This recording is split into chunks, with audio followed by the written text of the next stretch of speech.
On today's Questions Answered, we're answering questions about picking the bike back up again after a hiatus. And the first question is there maintenance I need to do on my bike after not riding it for a while?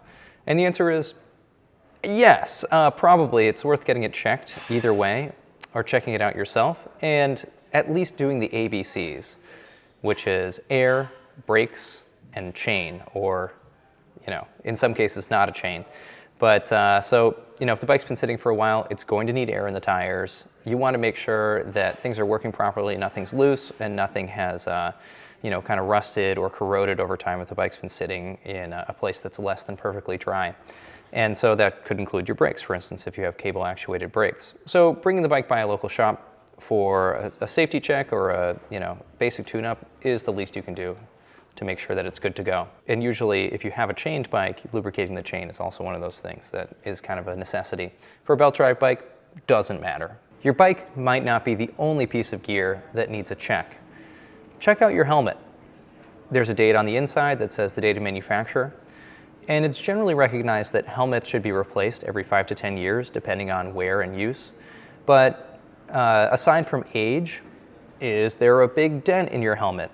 Has it been dropped or been in a crash? Or do you want to just upgrade to something that has a little bit better fit and better ventilation?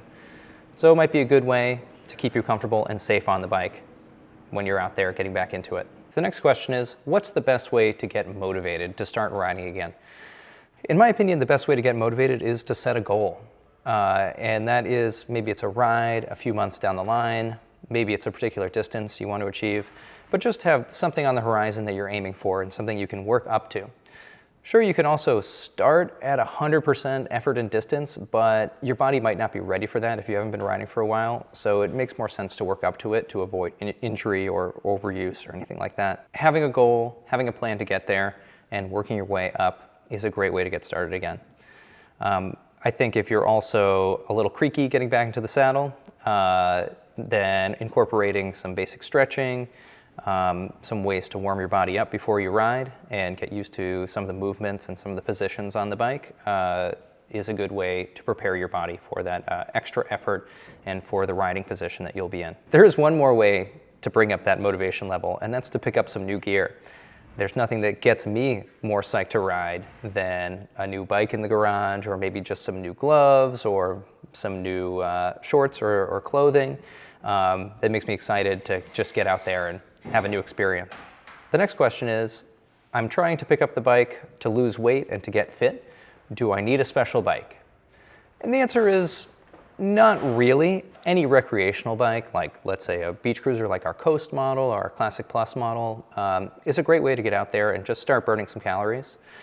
But if you want to get out and start riding longer, further, faster, and really build your fitness, then having a bike that's geared more towards being in an athletic riding position, has more gears, and engages more muscle groups when you're out there riding, is a better way to burn more calories and build more fitness. So one step up from your recreational bike might be something like our Priority 8 model or Continuum Onyx.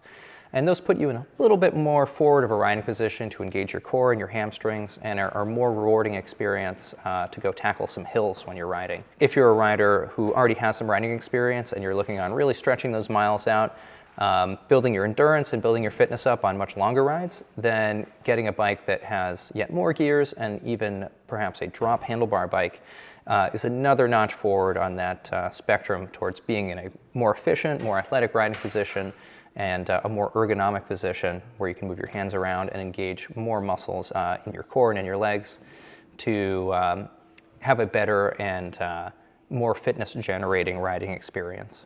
And the final question is there anything else I should keep in mind? And I think it's important to take into account just basic stuff that you might have forgotten after a while off the bike, and that is dressing properly for the weather conditions outside. So just keep in mind that weather can change, and dressing appropriately for maybe an early season ride is different than for a mid-season ride when it's a lot warmer. If you have any questions about this topic or anything else bike related, post them in the comments and we'll get to them in a future video. Thanks for watching.